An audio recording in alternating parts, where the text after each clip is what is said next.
everybody, and welcome to Fall Book Fest 2022. We're here from the Horror Writers Association to talk about dark and spooky things, which really should be all times of the year, in our opinion.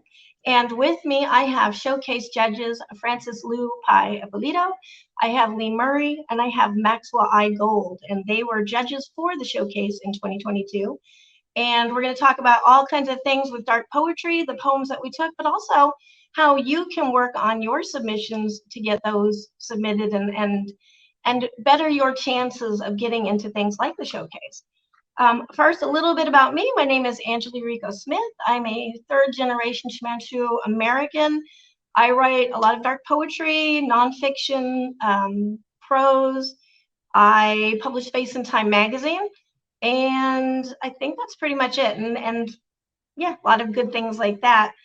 But I also want to talk about what is the showcase in general before we introduce our judges and we get going. The showcase is a poetry collection that the HWA, the Horror Writers Association, puts out every single year. In April, we take submissions for National Poetry Month. Lee Murray has a couple of copies right there of it. And it is the best of all the poetry of the HWA. It is literally a showcase of the dark poet talent in our organization. And you do have to be a member to be in the showcase, but that's very easy by going to horror.org, HORROR.org, and you can find out all about being a member. I will say, personally, it was the best thing I did for my career, was joining the HWA. So if you would like to be in this volume and join these illustrious poets that are defining the genre, go to horror.org and you can find out more about that. But now let's find out about the people who made this possible, which are our judges, which is Lee Murray, Maxwell I. Gold, and Francis Lu Ippolito. And let's get to know these guys a little bit. Lee, can we start with you? Can you tell us a little bit about yourself? Hello, everybody. Fantastic to be here at BookFest Fall 2022. Oh, I better get my year right.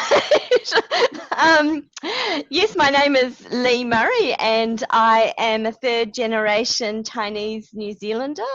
I'm an award-winning poet with the Bram Stoker and Australian Shadows Award for Poetry. And I'm also an award-winning anthologist with, I think, 20 edited works under my belt. So I'm really excited to be here. Thrilled. This is my first time as a judge of the Poetry Showcase. And in fact, I think I've had 3 poems selected for the HWA Poetry Showcase.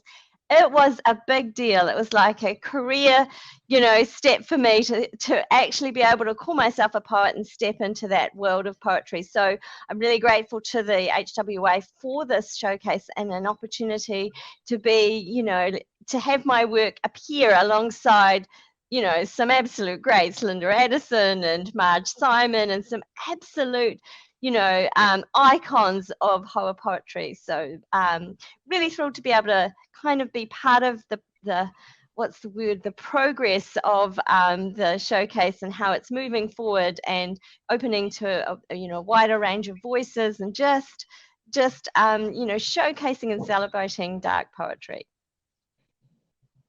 Awesome. How about you, Max?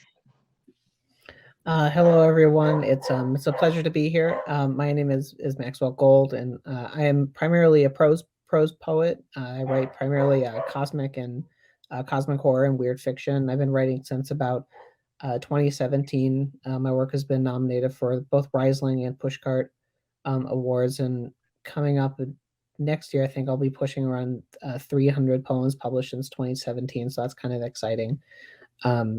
It's been very exciting to have to work alongside Francis and Lee and Angela during this project, and to see all the beautiful and wonderful dark poetry throughout this whole process, and to see the HWA really prop up the poetry as a genre. I also have the pleasure, along with Angela, to serve on the board for the Horror Writers Association as well. Awesome. Welcome, you guys. And how about Francis? Hi, I'm Frances. I am a Chinese American writer, judge, and mom based in Portland, Oregon. And I work across genres, but horror has always been my first love. And I work in nonfiction, fiction, poetry, and children's fiction with an emphasis on diverse narratives, which is really why I started writing. I'm also the co-chair for the Young Willamette Writers, which is a nonprofit that provides free writing courses for middle grade and high school students, and you can join from anywhere in the world if you want to. If you know any young writers, send them my way. And I'm also a reader for Nightmare and Space and Time. I'm on the membership committee and the fundraising committee for HWA. So if you ever have any questions about membership and the perks of being a member for HWA, I'm your person, and there's lots of people who could answer your questions. And I really just had such a pleasure reading all the poetry submissions and being a part of this project. I mean, I'm always kind of in awe of all these wonderful poets, but I'm particularly in awe of Max and Lee and Angela. Just that I get to be in your company and be able to be part of this project was really just something spectacular. So thank you. Oh, awesome. Well, I loved working with all of you guys, and all of you I personally think of as friends and people I admire. So it's been an honor to do this together. I do want to, as we start out, I want to say a couple more things about the Poetry Showcase and start out with a quote that I found from Peter Adam Solomon, who is the person who started the showcase. So I just wanted to start that out and then get into the showcase itself, like why we picked the poems that we did. The showcase, though, we can only take 50 poems so far. That's what we've always classically done, is take 50 poems. We usually get like up to 300 submissions, so it's pretty competitive. Each poem can have 33 lines, and yeah, it's just very competitive to get in. So it is like the showcase. It is the premiere of the premiere, and that's what Peter wanted to do when he started this, and that's why Peter is on the cover of this, as you guys can see on the showcase cover for this year. We did kind of an Alfred Hitchcock, Peter Solomon mashup. It's to honor Peter, who started this, but this was his quote. And these are the words of Peter Adam Solomon. In the not so distant past, I had an outlandish idea. HWA should sponsor a poetry competition to celebrate National Poetry Month. I passed this idea on to Rocky, who was Rocky Wood, the past president, who supported it wholeheartedly. So much so, in fact, that within a matter of weeks, the HWA Poetry Showcase was a reality. 2 years later, the second annual HWA Poetry Showcase received entrants from around the world of all ages, and the idea has resulted in a successful ebook series as well. None of this would have been possible without unceasing support and enthusiasm of Rocky Wood, but I would add Peter as well. So I just cannot say enough good things about this. But let's go to the actual poetry that we picked, which I just said is 50. What were you guys, when you were coming into this, when you looked at all the poems, because it was a prodigious amount of poetry, what were you looking for as editors, as poets yourselves? What were you looking for in the poetry that came through? Let's start with Lee.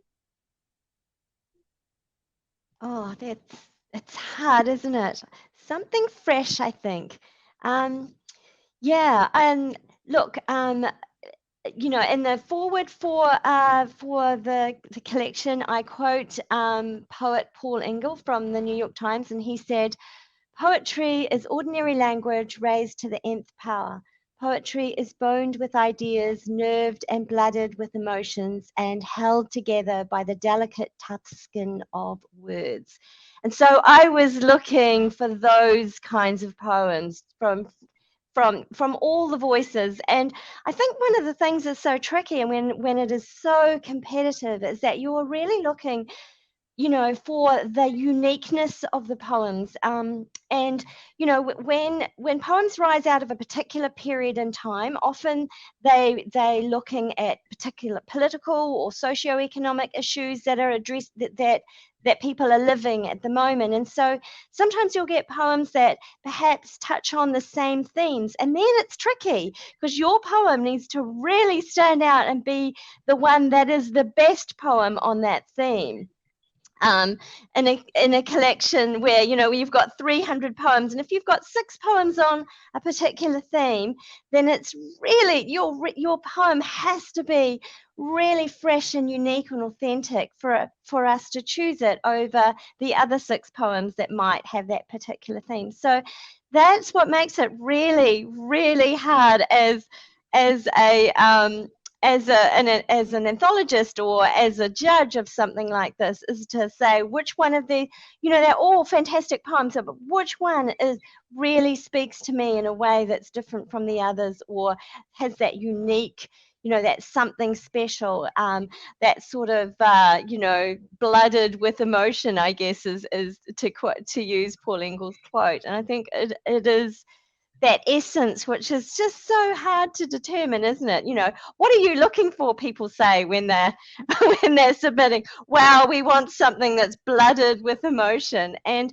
so I think it means bringing something of yourself to the poem, you know, not writing what you think we'll want, but bring something that resonates for you, that is your horror, that really resonates for you. It's your best work. That's what I think.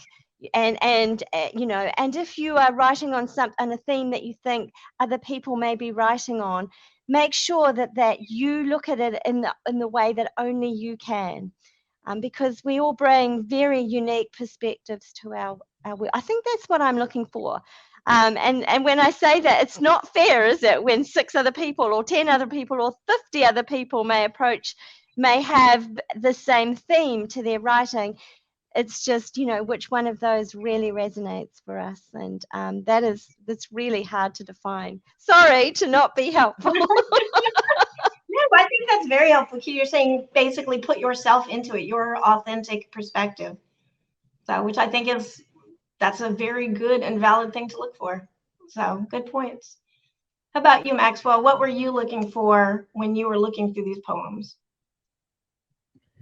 I think maybe more from a fundamental standpoint, from a structure standpoint. I mean, you know, I like to find something that has, you know, a good hook in the beginning. You know, at least for me, when I write prose, you know, it's the ending and the beginning.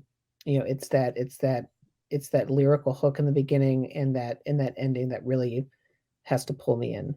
And you know, something that is a little more a little more cosmic. And I'm not saying it always has to be cosmic, but you know, at least for me, you know, in the statement that I had made and talked about, you know, poetry is, and kind of piggybacking on what Lee had said, poetry is, you know, an act of selfishness, in the sense that, you know, you're writing this for yourself. You are speaking these words not for anyone else, you know, but for you. So, you know, if you are doing that, then that those first few stanzas, those first few lines that you write should smack me off of my chair, and you know, then that's it. Awesome. I would agree with all that, especially the smacking off your chair. It's hard to not love a poem that just makes you gasp from the first line. So, well, how about you, Frances? What were you looking for? Sure.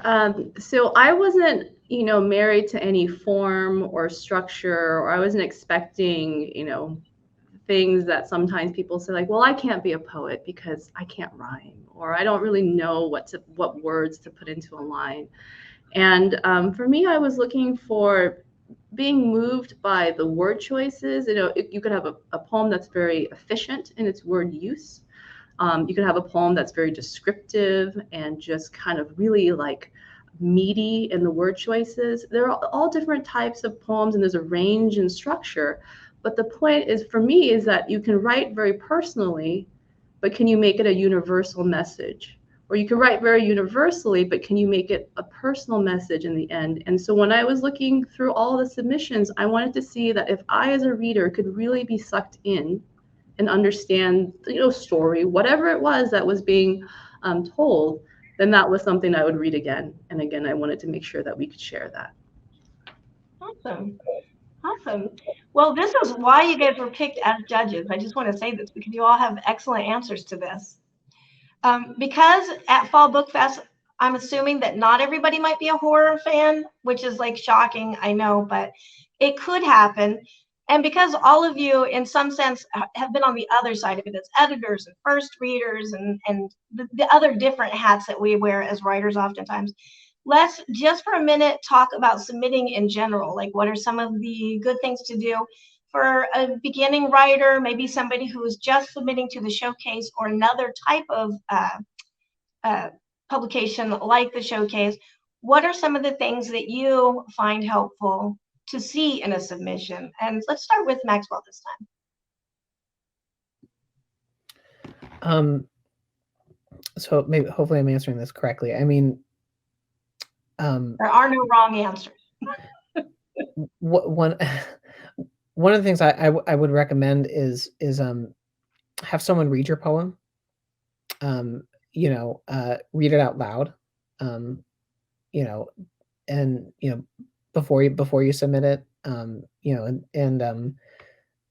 Because you could write it and then read it out loud, and then you could say, oh, this is not how I thought it would sound, or this isn't how I meant it to sound. I know that I've sent you and I've sent Lee poems of mine before I sent them, and have your friends, have your colleagues look them over.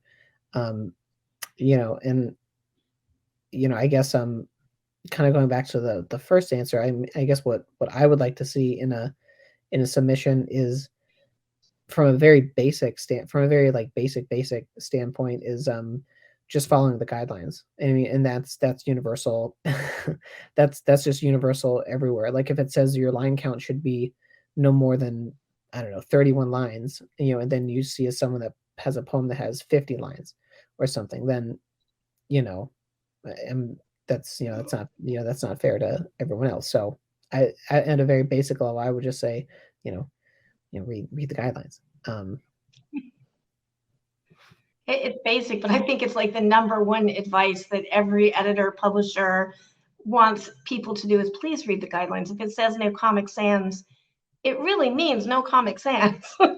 Don't do it. How about you, Lee? What are some of the things that you look for in a submission generally outside of horror? In a submission generally, one of the things I think for particularly for poetry and for the horror showcase is to read the horror showcase. Like, go back and read. If you're submitting for an anthologist, or if you're submitting for a magazine like Nightmare magazine, you want to read the issues that have gone out before. What kinds of things do they publish?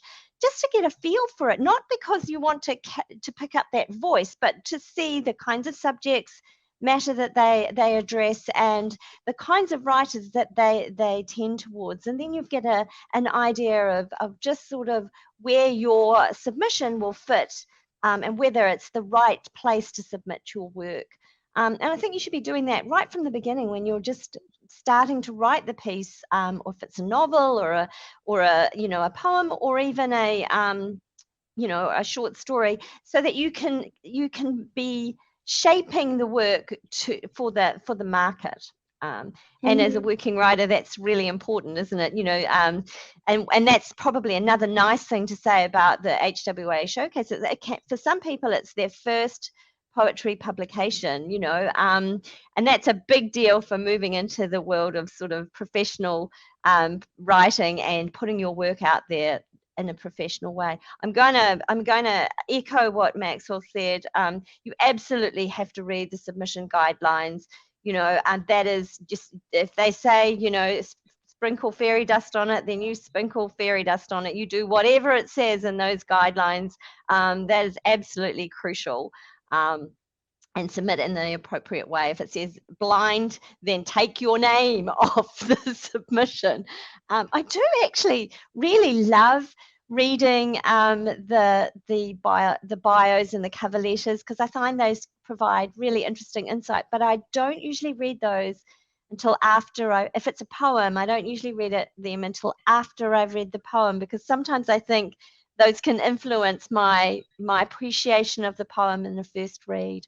So I tend not to read the cover letters. For a short story, you do, because you might, you know, you might get 500 short stories come in for a call, and you need some way of assessing, you know, prioritizing the way you might read them. So you might get a particular short story that looks at the theme in a way that no one else has. So you might flag that one to read first in your 500, you know, stories to read. So often, if you're providing a little bit of cover information, information in your cover letter for a short story or piece of long fiction, that might be valuable. But for poetry, I tend not to read the cover letter first, because I think it's those emotions you need them to hook you from the beginning, as Maxwell said.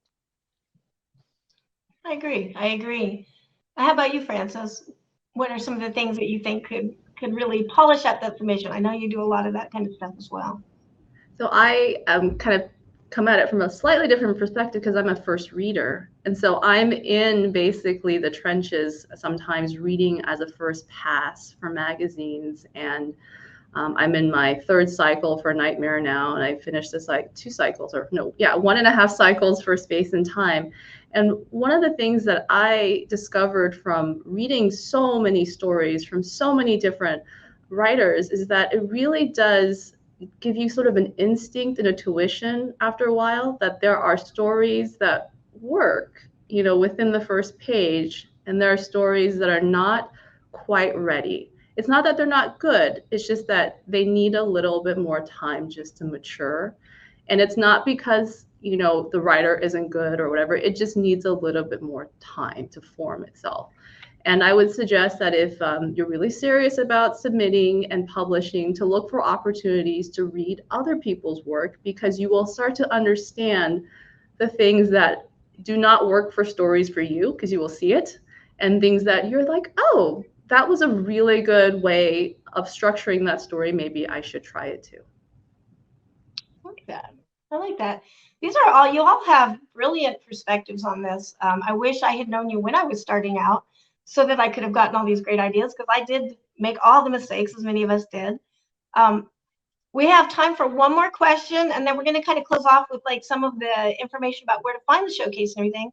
This is a really hard question, you guys, and we really want to promote some more horror fans and some more horror people and horror writers to come over here and fill out our ranks and be one of us. What defines horror, though? I mean, this is like a really touchy question. Sometimes people will be like, oh, it's all the blood and guts, you got to have all the gore. And other times, you know, other people have a completely different perspective. So for the people watching us today, what is your opinion on how you define horror? And let's start with Frances this time, and we'll go backwards. Not to throw you on the spot, Frances. What is a hard horror? question. Define the whole genre right now. Well, for me, I think that you know, horror percolates a lot of different genres. I think it's sometimes difficult to say like, well, this is horror or this is whatever. But for me, it has to really instill some sort of fear, but also it has to force you to kind of sit with the unsettling and the uncomfortable and dwell there a little bit. And if you can basically be in a position of feeling the fear in a story where maybe you have not that much, you know, in relation to what the character's background is, I think that's a very successful story or a poem, because it really does connect with you in that sort of more primal feeling of wanting to survive. And that for me is if you're reading something that's quote unquote horror, the need to survive and be scared has to be part of it. Yeah, I agree with that. How about you, Lee? What do you think defines horror? I mean, this is a tough question. Yeah, it's one I've been grappling with a bit lately, and I think, I mean, horror is effective, isn't it? It's affective with an A as well as effective. It's an emotion as well as a genre, and the intent, of course, is to elicit fear, which is a really primal response. It's one of the most fundamental, you know, emotions that a person can have. So I agree with Frances entirely. It is a spectrum from, you know, that sense of unease all the way through to those absolute, you know, bone-shattering terror. And but also I think it's personal, and it shifts according to who we are, where we are in our lives, who we are, our background, our heritage, our the country we live in, the socioeconomic situation at the time, just current events. We respond differently to things. If you're in the US and in a place where gun laws mean that people have ready access to guns, and you're also a parent of small children, that might be, horror. Any story addressing that, or even a news article, becomes horror for you. So it's a very personal thing, horror. What frightens me doesn't necessarily frighten someone else, and I think, for example, I'm just thinking about Asian diaspora horror, which is something that Angela and Francis and I have been, immersed in recently. A lot of that has been fueled by the recent attacks against Asian Americans, and so there's this response to. There's an immediate response to horror that addresses those things, and so I think it is a very personal and also very universal genre. So it's a paradox, isn't it? I just think it is a grown-up genre that asks all the hard questions. Excellent. Maxwell? So, I think I'm going to come at this from a, my comfort zone. Lovecraft said, as we all know, the oldest and strongest emotion in mankind is fear, and the oldest and strongest kind of fear is that of the unknown. So, from his essay Supernatural Horror in Literature, and so he goes on. He goes on to say, with this foundation, no one need wonder at the existence of a literature of cosmic fear. So, to me, the essence of something cosmic and dreadful and wholly existential, defines this sort of this sort of constant justification for why we're here, what we're doing, and if we can or can't, and if we can't, well then that just goes down a rabbit hole of everything that we just talked about, and that's why, at least for me, cosmic and weird fiction has always been, and obviously this is only, and for those out there, this is only one tiny not tiny, but this is only one subgenre of the horror genre, but exploring it through that lens of cosmic dread, is a way to look at otherness in otherness and horror, and look at all the other things that are going on right now in the world. So there's no, as you said, Angela, there's no one answer. Yeah. So, and I think basically what we've all agreed on is it depends. It really depends. I think because I've read like the really gory things that I would be like, that's not horror. That is just talking about blood. You need that element of fear. There's so many different little elements that define it as horror for each of us, and it does change, which is wonderful, which means there's room for everybody and everybody's work in this genre. And I think one of you brought it up. I want to say Francis or maybe Lee brought up that horror is it disguises and everything else. Like Romeo and Juliet, is that romance or is that horror or tragedy? It's kind of, Alien, is that science fiction or horror? Or maybe horror is just everywhere. So that is our official invite to say, come to the dark side, because we welcome you. I do really quick though, before we kind of start wrapping up, we had so many amazing poems in here. Do you guys have any of these poems that kind of stuck out to you? I'm on purpose not going to call out the first, the featured poets, because obviously all of them, they were featured. I'm going to call out Lucy A. Snyder's The Grimm Wives as one of the ones that just really sticks in my head and repeats, and that is something that is really good about this, is there is something literally for everybody, and that's the point of the showcase. It is not geared towards one type of poetry or horror. There's really everything in here. But how about you guys? Do you guys have like a certain poem that really resonated with you that you loved in here? And I don't think I've started with Max. I should be more organized with my rotation, but I'm going to start with you, Max, and put you on the spot. So John Claude Smith's The Sweet Suffering of the Immortal. I really love that piece. The sort of prose free verse style that he was using. I really love that that piece. I don't know if we were going to read any little bits, but I'm just going to read like the first line where it ends at a period, just real quick. But split wine she'll never drink, an offering to the scarred oak of a desolate bar on the edge of never. So as Angela said, there's really something for everyone. So yeah, that one was my favorite. Yeah, and I do love that one. Now I'm like, oh yeah, and I love that one. So, how about you, Lee? Did you have any particular poem in there that really, like all of them? I have 50, but if you have to narrow it to Exactly. one. I had 52, and I was just trying to find the name of some of them, because you forget the names, you remember the poem.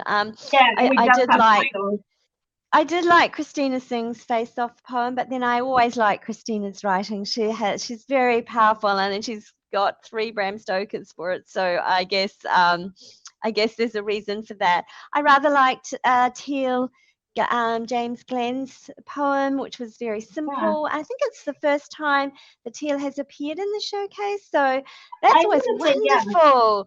Yeah, it's just such a buzz to see, to see writing from new poets. Teal is not new to writing. He writes some fantastic pulp fiction. He's an incredible writer, but new to poetry and just testing the water there, and I love that. I think that's really fresh and exciting. So yes, honestly, there's just every poem is worthy of its place in this. It's really hard, and of course, I shouldn't be not mentioning the featured poets, except of course Genevieve Flynn is a personal favorite and a very dear friend, and it was a fluke because of course that her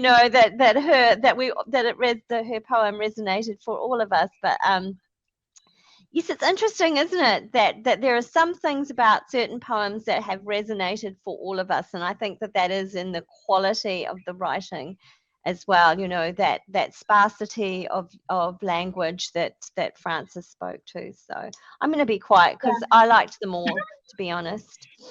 That is the problem, isn't it? And I'm sitting here wanting to. I am on purpose not naming a lot of my favorites because I don't want to hog all of them. But yeah, all of these are amazing and brilliant. How about you, Frances? What are do you have a poem that really stuck out? Besides the 50 obvious ones.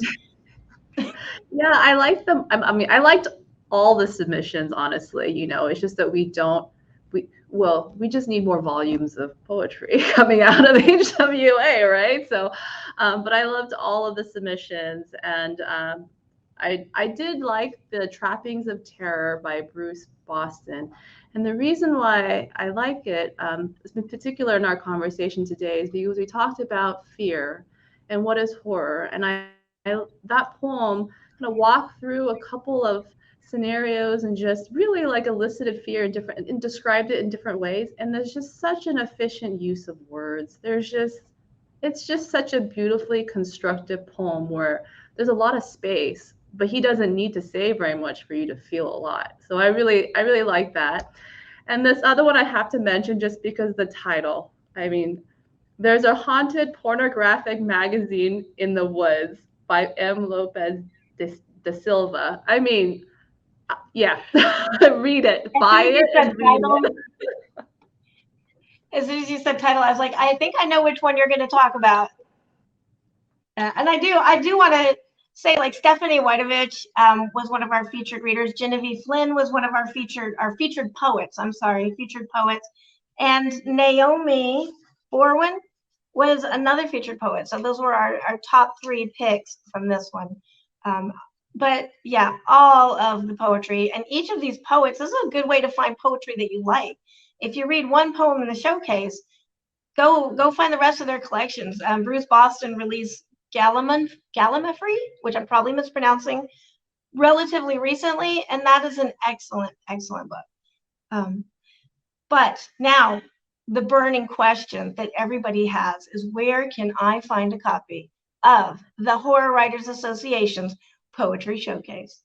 Well, we're here to tell you where to find this. You can go to horror.org, HORROR.org, and you can find all the information there. You can find our poetry blog, which has a lot of good information. You can find information on writing in general, tons of fabulous, fabulous resources there. You can also just look it up on Amazon. This is on Amazon. This is not the cover that is going to be this issue, but you can find the entire collection. This is number 9 coming out. So you have 9 of these that you can dip into. And that is just Amazon, search Poetry Showcase, and you can click on the series and find all of them there. But now, how about you guys? I know I typically forget all the things that I'm supposed to say about myself, but I will say you can find me at AngelaYurikoSmith.com or AngelaYSmith.com. If you don't want to try to tackle that middle name, I don't blame you. And let's talk about a few things that we personally have coming up, and where people can find us. And I know some of my things, the reason why I don't say it is because it's going to be redundant, because I'm in things with you guys. So I can let you have that glory of talking about these things. But I know I've got something coming out with Lee, something coming out with Maxwell that just had a beautiful cover reveal, something coming out with Francis. So yeah, how about you guys talk about where we can find you and what do you have coming up and where can we find you more? And let's go with Lee. Oh, thank you.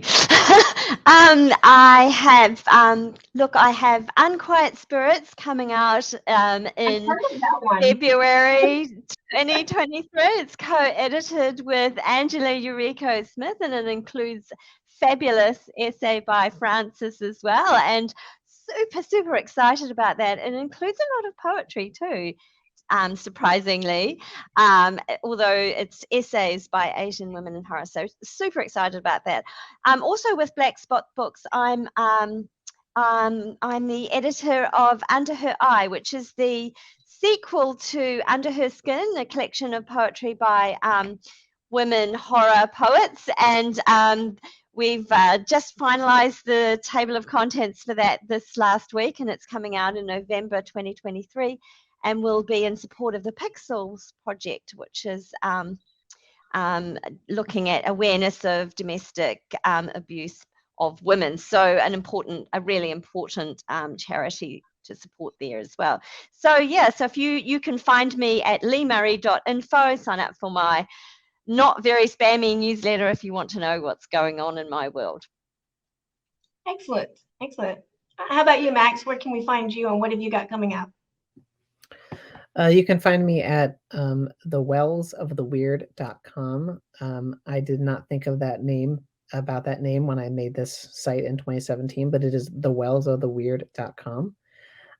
I will have a book of call and response poetry coming out with Angela in October, called Mobius Lyrics from Independent Legions Press. We're very excited about that. We're very excited about that. We can't wait for everyone to read those poems. We had a blast writing them. And I will have a book of poetry coming out next year from Hex Publishers titled Bleeding Rainbows and Other Broken Spectrums. And I will have a poem in Weird Tales magazine in the Sword and Sorcery issue. So that's very exciting. And a chapbook of queer myths coming out from Interstellar Flight Press next year, and a few other anthologies that I will be in. One that I can announce now, I'll have a sonnet in the Shakespeare Shakespeare Unleashed anthology from Monstrous Books in April of 2023. So some stuff coming down the pipeline. Excellent. Excellent. All right. And how about you, Frances? I'm so excited that I'll be on Quiet Spirits with and being able to talk to the editors today. I mean, sometimes I just think like, wow, I'm so fortunate to be alive at this time when, you know, these women are here to mentor writers like me. I'm also going to be in Under Her Eye, so thank you, Lee. And I'm going to be continuing to work on children's fiction because I really like writing for children. Excellent. Excellent. And as for everybody watching today, I really hope you got some good advice. And I think I can speak for all of us when I want to encourage you to keep writing and to keep reading, because we all need lots of readers, but we need lots of writers because it's not a competition ever. We all build each other up. Nobody reads one book. It's like having two Twinkies compete against each other for which is the best Twinkie. We're going to eat both Twinkies, you know, maybe not a Twinkie. That might not be a very good analogy because, you know, maybe we don't want to eat Twinkies, but you like a good cake. So, but I mean, just really quick, I don't want to leave the readers like, if you could like say, okay, I'm leaving, but let me tell you the one thing that really helped me the most in my career. We've got just a few minutes. What is that golden nugget that you would pass on to somebody watching you right now that would help them the most in their career? I've already said, for me, it was joining the HWA. I would say my second one is networking with other writers because we teach each other, and probably just having a thick skin, you know, just being able to take the blows because we get rejections, and, you know why you're doing this and how important it is, and don't be discouraged. That would be kind of like, I guess that's like a handful of gold nuggets there. Just really quickly, Lee, what do you have like a piece of advice that we could leave everybody at BookFest with today? Yeah, be brave and go forth, I think. I first went to my first StokerCon in 2016, which is the HWA annual conference and where the Bram Stoker Awards are presented. And I met Angela Yuriko Smith, I think, at the first panel that I attended. And I thought, this is someone I need to know. And I think that is entirely it. It's join the HWA if you are interested in any way at all in horror. Which, as I said, is a grown-up genre, and meet these people right here on the screen. The last StokerCon I went to in Colorado, I met for the first time Maxwell I, and it was one of the first things I did when I got to Colorado, and had a wonderful afternoon drinking coffee and just talking all things horror. I am looking forward to meeting Frances in person and giving her a big hug because I absolutely adore her work. So yes, it's about the community of horror. Horror just embraces its members. So come and join us and come over to the dark side. I agree. Thank you, Lee. How about you, Maxwell? What's your golden nugget for the watchers today? Find a mentor. Find a mentor, and you know, learn everything you can from them. I signed up for the mentorship program. The HWA has a mentorship program. It's wonderful. My first mentor, and still like one of my best friends, is Linda Addison. So she was my mentor, and I mean, so that's my gold nugget is find a mentor, sign up for the HWA mentor program, and excellent. And somehow, if you don't know Linda D. Addison, anybody watching, she's like everybody's mentor, I think, somehow. So that's I don't know how she like clones herself so much. Now, how about you, Frances? What would your golden nugget be? I would say to separate the business of writing with the craft of writing. Don't get distracted. I mean, you have to worry eventually if you want to make it as a writer about whether or not you're getting anything published. But initially, just focus on making your stories and poems and whatever work you want to work on as good as you can make them, because you want to be satisfied with what you have to share. And once you've done that, you can work on the business side, but don't take it personally that the quality of your work is somehow lesser just because the market doesn't necessarily embrace your point of view. Excellent. Excellent. Well, I think everybody watching right now is already on the step ahead because they're in here watching, honing their craft, learning new things here at BookFest. So I want to thank everybody for coming, supporting us. I hope you will go find the showcase. Even more than finding the showcase and getting a copy, be in the showcase. Come and submit to us. Join horror.org and find us. And that's about it. Thank you so much for all of you being here and sharing your wisdom. And thank you to the BookFest organizers.